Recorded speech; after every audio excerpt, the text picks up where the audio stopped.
V D Satheesan ഇപ്പോൾ ഇത്രയും തവണ ജയിക്കുമ്പോഴും അതിനു മുമ്പ് പ്രഗത്ഭരായ പന്ന്യൻ രവീന്ദ്രൻ, പി കെ വാസുദേവൻ നായരുടെ മകള് ഒക്കെ മത്സരിച്ചിട്ടുള്ളതാണ്. അവിടെ അവർക്ക് സിറ്റിംഗ് സീറ്റ് ആയിരുന്ന സ്ഥലമാണ്. അപ്പോൾ CPI സംബന്ധിച്ച് അവർ പ്രസ്റ്റീജും കൂടെയാണ് അവർക്ക് അവിടെ ജയിക്കണമെന്നുള്ളത്. പക്ഷെ ജയിക്കാനൊന്നും പോകുന്നില്ല. കാര്യം വി ഡി സതീശൻ അത്ര കണ്ട് ജനങ്ങൾക്ക് ഇഷ്ടപ്പെട്ട ഒരു നേതാവാണ്.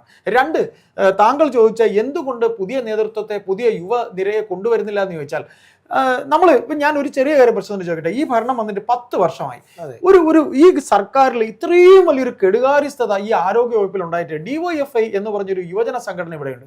ഈ പൊതിച്ചോറ് എന്ന് പറയുന്നത് കൊടുക്കുന്നതെന്ന് പറഞ്ഞൊരു ചിന്തോ ജെറോമിനെ പോലെ, പിന്നെ എനിക്ക് അതിനെക്കുറിച്ച് കൂടുതൽ, ഞാൻ ആരെക്കുറിച്ച് നമ്മളെങ്ങനെ അവഹേളിക്കാൻ പാടില്ല. അതെ, നമ്മൾ എന്തായാലും അവഹേളിക്കാൻ പാടില്ല. ചിന്താ ജെറോമിനെ പോലുള്ള ഒരു പൊതിച്ചോറിനെ കുറിച്ച് ഇങ്ങനെ വലിയ വായിൽ സംസാരിക്കുമ്പോൾ ഈ 10 വർഷം DYFI എന്ത് സമരമാണ് നടത്തിയത്? അവരാകെ നടത്തി ബഹുമാനപ്പെട്ട മുഖ്യമന്ത്രി പിണറായി വിജയൻ നടത്തിയ യാത്രയിൽ, അല്ലയോ പിണറായി വിജയ, അല്ലയോ നേതാവേ, ഞങ്ങൾ നിങ്ങളുടെ അദ്ദേഹത്തിന്റെ പ്രീതി, അതായത് CPM എന്ന് പറയുന്ന പാർട്ടിയെ സംബന്ധിച്ച് പിണറായി വിജയൻ എന്ന് പറയുന്ന സ്റ്റാലിൻ അല്ലെങ്കിൽ ഏകാധിപതിയുടെ കണ്ണിൽ ഞങ്ങൾ ഉടക്കണമെന്നുണ്ടെങ്കിൽ ഇങ്ങനെ ചെടിച്ചട്ടി മാറി അടിച്ചാലേ അദ്ദേഹം നമ്മളെ കാണുള്ളൂ. അതായത് കോൺഗ്രസ്സുകാരെ ചെടിച്ചട്ടി മാറി അടിച്ചപ്പോൾ അത് രക്ഷാപ്രവർത്തനം എന്ന് പറഞ്ഞ് ചിരിച്ച മുഖ്യമന്ത്രിയുടെ ഈ പറയുന്ന പ്രീതി കിട്ടുക, അത്രയേ ഉള്ളൂ.